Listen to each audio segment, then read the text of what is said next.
Chapter 3, May 18, 2220, 3:38 a.m.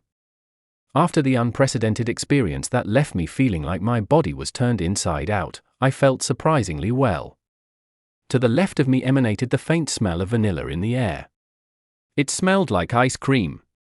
Not knowing any directions around the place, I followed the delicious scent, and nearly fainted when I came face to face with a large android walking toward me who stopped about 2 feet away from my face.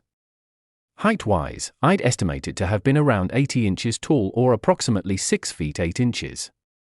He towered over me like a giant, as I was only 5 feet 7 inches at the time. Thankfully, I grew up to be 6 feet 1 inch, so miracles happen, I guess. "May I please do a scan on your body?" the android asked with a surprisingly human voice.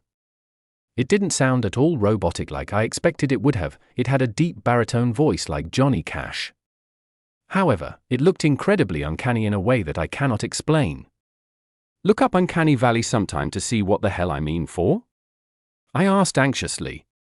"To test for the presence of diseases and/or toxins in the body, all of our citizens have pristine health as a result of the MAR," it said creepily, smiling. "Do me a favor and never smile again. What is an MAR?" I asked, completely confused. "The acronym stands for Medical Assistant Robot, but I specifically am known by my ID of XCHAP 298 given to me by my creators at Cesar Alberto. Have you ever toured the place? It's mind-blowing the things they're creating," it said before pausing in place right after "Are you broken or something?" "Great start, Clive, what's wrong?" I asked, waving my hand in front of its face, hoping to register some sort of reaction out of it. It replied about 5 seconds later, "I have detected methylmercury in your bloodstream," it said before a strange cream-colored pill popped out of its chest with a clicking sound. "Mercury? Where the hell would I get mercury from? This can't be right. How could I have mercury in my system?" I asked, shaking like a wounded deer. "Have you eaten fish recently?" it asked, giving me the pill and a small bottle of water that slid out after I took the drug. "Yes, I had some last night," I replied cautiously. I didn't want to tell him about how I was from the past and create a paradox.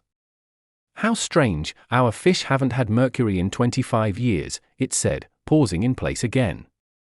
"Guess I was just an outlier then." "Hey, listen, is there a cure for cancer by any chance?" I asked nervously before taking my pill. If the robot found out that I was an interloper, well, I'd probably be killed, and then I'd screw up the timeline. "Yes, but the pharmacy is closed until 8 a.m. Can't you open it and go get it? Also, what was in that pill?" I practically pleaded with him. You have no idea how desperate I was at that moment. I would have killed someone to have gotten to that pharmacy.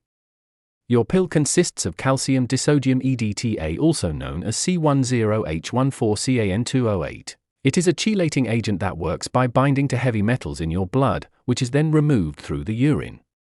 I, unfortunately, may not acquire the cure for you as I would violate my orders, specifically Order 67, which states that androids may not interfere with a business's hours of operation. They would force my owner to shut me down and melt my materials to make other robots. Androids don't get a court trial, we just get sentenced to death," he said, almost looking sad. A part of me wondered if he could feel anything or at least feign emotions like psychopaths often do. "I'm sorry. I had no idea it was that bad. Do you have a hotel nearby here?" "See, the thing is that I don't have any money," I said desperately. "Would they even accept money from 2020 if I brought them some?" "They'd probably throw it back in my face and laugh at me. I doubt they'd even know who Alexander Hamilton, Andrew Jackson, Abraham Lincoln, Benjamin Franklin, and Ulysses S. Grant were. They would be ancient history to Arcadia." That was when the robot gave me the strangest look. It was as if it was a mix of confusion, surprise, and suspicion.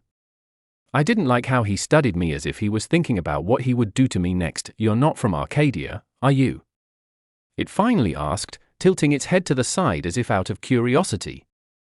He didn't question it in a sinister tone, but I still felt a massive wave of anxiety rush over me like a damn tsunami as he asked me that. Should I tell him? Screw it. The more I lie, the dumber I will look, anyway. "Please forgive me, Father," I'll still try my best to save you from this shitty world. No, my name is Clive Andrews, and I am a time traveler from the year 2020. I have traveled here to get a cure for stomach cancer so that I could save my father, who died of stomach cancer in 2019. I hope you understand.